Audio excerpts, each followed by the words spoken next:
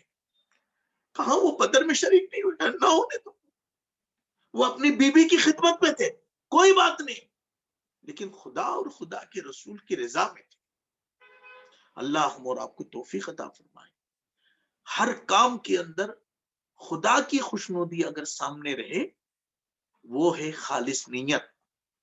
اللہ ہمیں توفیق عطا فرمائے. سبحان اللہ بحمدہ, سبحان اللہ العظیم, سبحانک اللہم و بحمدک, نشہد ان لا الہ الا انت, نستغفرک و نتوب الیک.